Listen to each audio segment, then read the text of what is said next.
आज देशाचा स्वातंत्र्य दिन आहे. हजारो लाखो तरुणांनी त्यांचा पवित्र आत्मा या देशासाठी बलिदान त्यांनी केलेलं आहे. त्यांचं स्मरण करण्याचं सोडून नरेंद्र मोदी जर अशा प्रकारचं वक्तव्य करत असतील तर ते आमच्या स्वातंत्र्य दिनाचं दुर्दैव आहे. मोदी ज्यांना आज विरोधक मानतायत, काँग्रेस पक्ष, समाजवादी पक्ष, डावे पक्ष, हे तीन पक्ष नसते देशाच्या स्वातंत्र्य चळवळीत तर मोदी या देशाचे प्रधानमंत्री म्हणून कधीच भाषण करू शकले नसते. कारण या देशाच्या स्वातंत्र्य लढ्यामध्ये भारतीय जनसंघ, राष्ट्रीय स्वयंसेवक संघ अशा लोकांचा कधी सहभाग नव्हता. किंबहुना त्यांनी चले जाव चळवळीला विरोध केला असं इतिहास पुराव्यासह सांगतो. त्याच्यामुळे जर मोदींचा आरोप काँग्रेस पक्षावर असेल तर ते स्वातंत्र्य लढ्याशी बेईमानी करत आहे. हे दुर्दैवानं आजच्या दिवशी म्हणावं लागत आहे. या देशाच्या आमचे काँग्रेसशी 100 मतभेद असू शकतात, पण देशाच्या स्वातंत्र्य लढ्यातील काँग्रेसचं योगदान हे कोणालाही हिरावून घेता येणार नाही. आणि देशाच्या सध्याच्या प्रधानमंत्र्यांनी त्या स्वातंत्र्य लढ्याच्या तळपत्या सूर्यावर किती थुंकण्याचा प्रयत्न केला तरी हा स्वातंत्र्याचा सूर्य आकाशातून बरं का गर्जना करत राहील. हो, या देशाच्या स्वातंत्र्य लढ्यामध्ये कम्युनिस्ट, काँग्रेस आणि समाजवादी चळवळीतले लोक हे मोठ्या प्रमाणामध्ये नाही ते 100% होते. आणि भारतीय जनसंघ, राष्ट्रीय स्वयंसेवक संघ त्याच्यामध्ये उपस्थित नव्हता.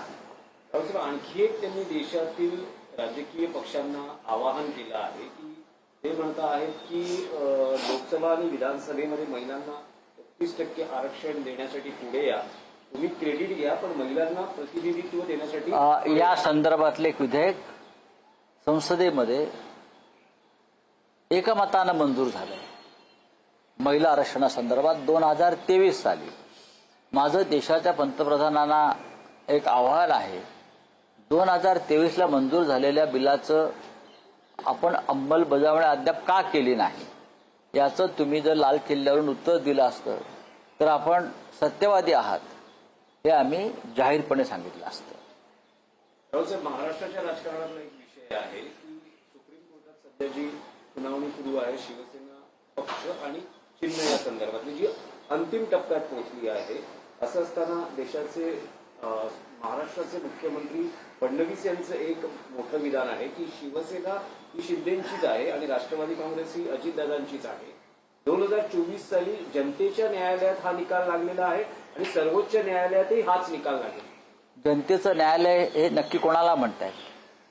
ज्या जनतेच्या न्यायालयामध्ये फडणवीस आणि त्यांच्या लोकांनी 1500 रुपयाला मतं विकत घेतली. किती? 1500 रुपयाला मतं विकत घेतली आणि अत्यंत बोगस लोकांना सुद्धा त्या योजनेचा लाभ दिला. महिलांच्या योजनेचा लाभ पुरुषांनाही मिळू दिला, लाखो अपात्रतांना सुद्धा मिळू दिला. अशा लाखो लोकांना 1500 रुपये देऊन ऐन निवडणुकीमध्ये आपण एक विजय प्राप्त केला. ते भ्रष्ट जनन्यायालय आहे.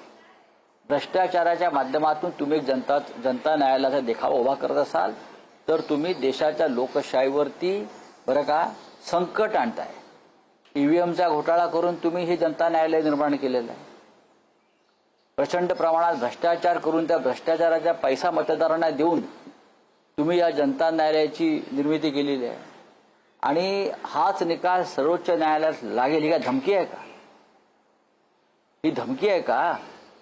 एका बाजूला नरेंद्र मोदी सांगतात मी तुमच्या पाठीशी आहे, गद्दारांना सांगतात मी तुझ्या पाठीशी आहे. दुसऱ्या बाजूला महाराष्ट्रामध्ये राज्याचे मुख्यमंत्री सांगतात सर्वोच्च न्यायालयामध्ये सुद्धा आमच्या बाजूनच निकाल लागेल. तुम्ही काय सर्वोच्च न्यायालयाच्या प्रमुख न्यायमूर्तींना भेटून आलात का? त्यांना काय धमक्या दिल्यात का? जनतेला कळू द्या, देशाचा स्वातंत्र्य दिवस आहे. या देशाला संविधान, लोकशाही आहे. या देशामधल्या संविधानिक संस्था ज्या पंडित नेहरूंच्या काळापासून निष्पक्षपातीपणे काम करत होत्या निवडणूक आयोगासारखा आणि सर्वोच्च न्यायालयासारखा, तुम्ही त्यांना भ्रष्ट करण्याचा आणि त्यांना दबावाखाली आणून निकाल देण्याचा प्रयत्न करत असाल तर या देशातली जनता ते सहन करणार नाही. लोक आता जागी झालेली आहेत. आपण काल लखनौला पाहिलं असेल, शाळेतली मुलं सुद्धा मोठ्या प्रमाणात रस्त्यावर उतरली आंदोलन करण्यासाठी. देवेंद्र फडणवीस, कृपा करून आपल्यावर म्हणजे तुमच्यावर संकट ओढवून घेऊ नका. बाकी जे काय इतर टोळ्या आहेत त्यांचं काय करायचं ते आम्ही बघू, फुटीर टोळ्या, तुम्ही त्यात पडू नका. हे तुमचं काम नाही. उगाच ओढून ताणून काही वेगळ्या गोष्टी करण्याचा प्रयत्न कराल तर ताणेपर्यंत तुटू नका, धमक्या देऊ नका.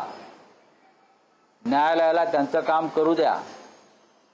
तुम्ही जी धमकी दिलेली आहे न्यायालयासंदर्भात की सर्वोच्च न्यायालयात हाच निकाल लागेल, हे आम्ही सर्वोच्च न्यायालयाच्या रेकॉर्डवरती आणणार आहोत. मुख्यमंत्री देवेंद्र फडणवीस यांच्या उपस्थितीत मंत्रालयात ध्वजारोहण झालं. चांगली गोष्ट आहे. नार्वेकर उपस्थित होते. हो द्या ना. त्यांची जवळीक वाढल्याचं चित्र मग ठीक आहे ना. जवळीक वाढणं म्हणजे काय असतं? हा शासकीय सोहळा आहे, तो का भारतीय जनता पक्षाचा किंवा फडणवीस कुटुंबाचा व्यक्तिगत सोहळा आहे का? कोणाचा सोहळा आहे? देशाच्या स्वातंत्र्य दिनाला अलीकडच्या काळामध्ये खाजगी स्वरूप आलंय. मग लाल किल्ल्यावरचा असेल किंवा महाराष्ट्रातला असेल, राज्यातला असेल. भारतीय जनता पक्षाला असं वाटतंय की देशाला स्वातंत्र्य 2014 साली मिळालं, मोदी प्रधानमंत्री झाल्यावर. मग त्यांनी त्या दिवशी स्वातंत्र्य दिन सोहळा साजरा केला पाहिजे. ही जी तारीख आहे मोदींनी शपथ घेण्याची, तुम्ही शोधा, मी विसरलो. मग त्यांनी जरा वाटत असेल की स्वातंत्र्य दिन हा खाजगी मालमत्ता आहे आमची. मला गंमतच वाटते. ज्यांचा स्वातंत्र्य लढ्यामध्ये 1% सहभाग नाही किंवा ज्यांनी देशाच्या स्वातंत्र्याला विरोध केला आणि ज्यांनी ब्रिटिशांना मदत केली, ते स्वातंत्र्य दिनावरती भाषणं देत आहेत लाल किल्ल्यावरून, मंत्रालयातून. हे या जगातलं 8वं आश्चर्य आहे. जगात असं कधी घडलं नव्हतं. आणखी एक विषय होता की माजी मुख्यमंत्री पृथ्वीराज चव्हाणांनी अमित शहांवर कठोर टीका केली. ते असं म्हणतात की लायक नसलेले गृहमंत्री असा त्यांचा उल्लेख करताना अमित शहा अधिवेशनाच्या काळात संसदेतच आले नाही, सभागृहाला सामोरं जायला हवं होतं, तुम्ही घाबरता, हेच यातून सिद्ध झालेलं आहे. बघा, पृथ्वीराज चव्हाण काय चुकीचं बोलले? आम्ही तेच सांगतो, माणसाला महत्वाकांक्षा असायला हरकत नाही, पण महत्वाकांक्षेबरोबर लायकी सुद्धा असायला पाहिजे, असं मी नेहमी म्हणतो. लायकी नसेल आणि महत्वाकांक्षा असेल आणि पदावर असेल तर त्या पदावर बसलेली व्यक्ती देशाचं, लोकशाहीचं आणि स्वातंत्र्याचं नुकसान करतो आणि जनतेचं नुकसान करतो. त्या पद्धतीनं आज अमित शहा हे नुकसान करतायत देशाचं. त्यांनी मोदींना अशी मागणी केली की मला देशाचा उपपंतप्रधान करा, आणि मोदींनी ती मागणी सध्या फेटाळलेली आहे, एवढंच मी सांगू शकतो. देशाच्या गृहमंत्र्याला कोणी सभागृहात येण्यापासून अडवलं नव्हतं. विरोधक येऊ देत नाही म्हणजे काय? मग तुम्ही राजीनामा द्या.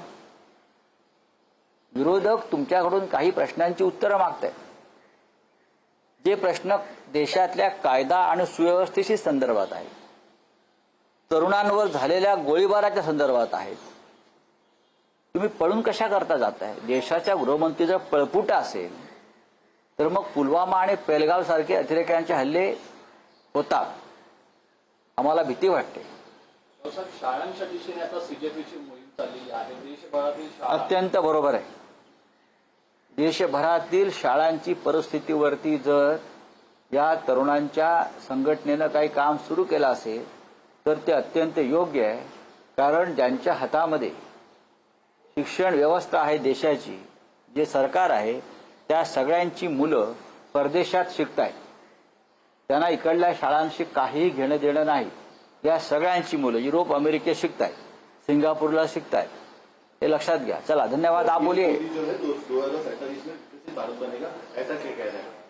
पहले तो बोला था 5 साल में करूंगा 2014 के बाद. अब 2046 तक बात बढ़ गई. जब 2014 में आए थे तो 5 साल का वादा किया था, अच्छे दिनों का. फिर सरकार में आए तो वापस आगे वाले 5 साल का किया, फिर आए तो वापस करेंगे। 1 करोड़ नौकरी देने वाले हैं, 1 लाख लोगों को नौकरी आपने दी क्या अब तक 12 साल में? 2047 किसने देखा है भाई? आप भी नहीं देख पाओगे, आप 2029 नहीं देख पाओगे।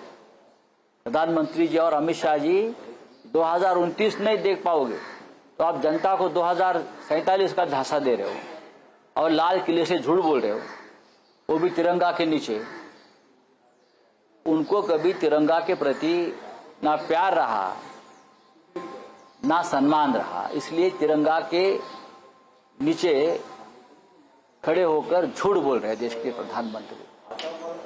सर उन्होंने कही बात और कही, किसान भी है, फिर अपने स्टूडेंट्स हैं, फिर अपनी हाँ तो गोली चलाओ स्टूडेंट्स के ऊपर, चलाया ना गोली आपने? स्टूडेंट्स के ऊपर गोली चलाई, किसानों के ऊपर गोली चलाई। अब बच्चे आए हैं लखनऊ में सड़क पर, उनके ऊपर गोली चलाएंगे ये लोग। ये देश का स्वातंत्र्य नहीं है, ये देश का संविधान उसके मान्यता नहीं देता, फिर भी ये लोग 12 साल से संविधान की धज्जियां उड़ा रहे हैं। ठीक है, थैंक यू। ठाकरेंचे खासदार संजय राऊतांचा माध्यमांशी संवाद। नुकतेच ते माध्यमांशी बोलत होते। विरोधकांच्या प्रश्नांची उत्तर देता येत नसतील तर राजीनामा द्या असं सुद्धा राऊतांनी यावेळी म्हटलेलं आहे आणि बरीच टीका सुद्धा केलेली आहे राऊत यांनी।